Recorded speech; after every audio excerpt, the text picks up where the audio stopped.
الحمد لله رب العالمين الصلاة والسلام على خاتم النبيين وعلى آله وصحبه أجمعين أما بعد فأعوذ بالله من الشيطان الرجيم بسم الله الرحمن الرحيم قال الله تعالى في سورة البقرة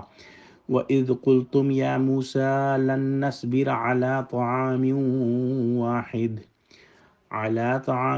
واحد فادع لنا ربك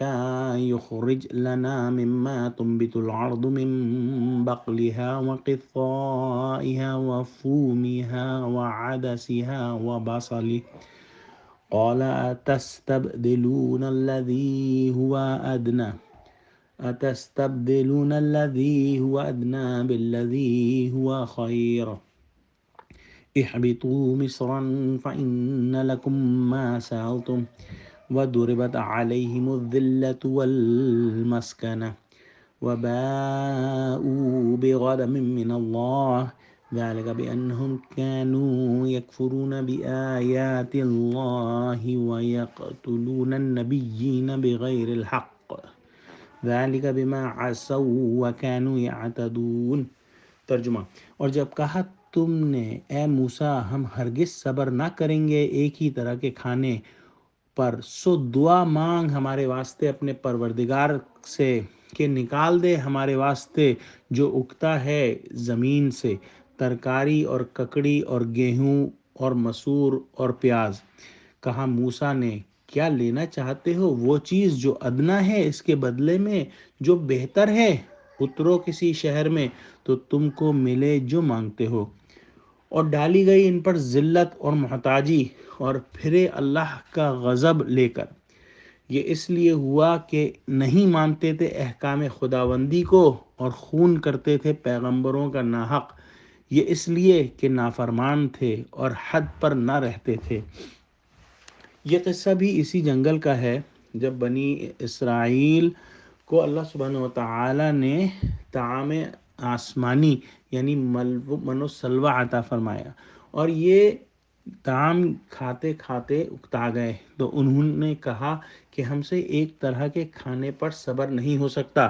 ہم کو تو زمین کا اناج اور ترکاری، ساگ سبزی وغیرہ چاہیے۔ حضرت موسیٰ علیہ السلام نے ان کو سمجھایا کہ من و سلوہ جو ہر طرح بہتر ہے اس کے بدلے میں لہسن اور پیاز وغیرہ مانگ رہے ہو۔ اگر یہی جی چاہتا ہے تو کسی شہر میں جاؤ اور وہاں تمہارے مطلوب کی چیزیں تم کو ملیں گی۔ اور پھر ایسا ہی ہوا۔ اللہ سبحانہ وتعالی نے اس آیت میں ایک اور بات جو ہے وہ فرمائی ہے جو کہ آج سمجھنی تھوڑی مشکل ہے، کہ ان پر جو ہے ذلت جو ہے وہ ڈال دی گئی اور محتاجی ان پر ڈال دی گئی۔ آج جب ہم یہود کو دیکھتے ہیں تو ان کو ہم جو ہے وہ دیکھتے ہیں کہ ان کے پاس بہت پیسہ ہے اور جو ہے انہوں نے ایک طرح سے مسلمانوں اور عیسائیوں کو اپنے پیسے اور اپنے جو بینکنگ کا سسٹم ہے اس سے قابو میں کیا ہوا ہے۔ لیکن اگر ہم ان کی پچھلی تاریخ دیکھیں، ہزاروں سال سے یہ ہمیشہ جو ہے پستے رہے ہیں، پٹتے رہے ہیں، ان پر جو ہے وہ ظلم اور زیادتیاں ہوتی رہی ہیں، اور مسلمانوں نے ان ظلم اور زیادتیوں میں ان کا ساتھ دیا ہے، نہ کہ ان کے خلاف کام کیا ہے۔ ان کا ایک اور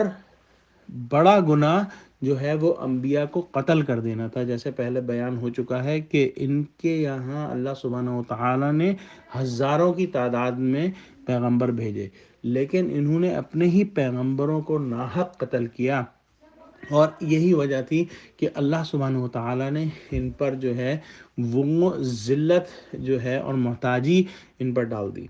آج بھی اگر دیکھیں تو پیسہ ان کے پاس ہے، لیکن اپنا جو ان کا کہنا چاہیے کہ کوئی ملک ان کا جو ہے آج سے کچھ جو ہے وہ ہم دہائیاں دیکھتے ہیں اس سے پہلے تک نہیں تھا، لیکن اللہ سبحانہ وتعالیٰ کی ان پر جو ہے وہ عذاب ہوا ہے اور ہوتا رہے گا ان کی اپنی حرکتوں کی وجہ سے۔ وآخر دعوانا ان الحمد للہ رب العالمین، والسلام علیکم ورحمۃ اللہ وبرکاتہ۔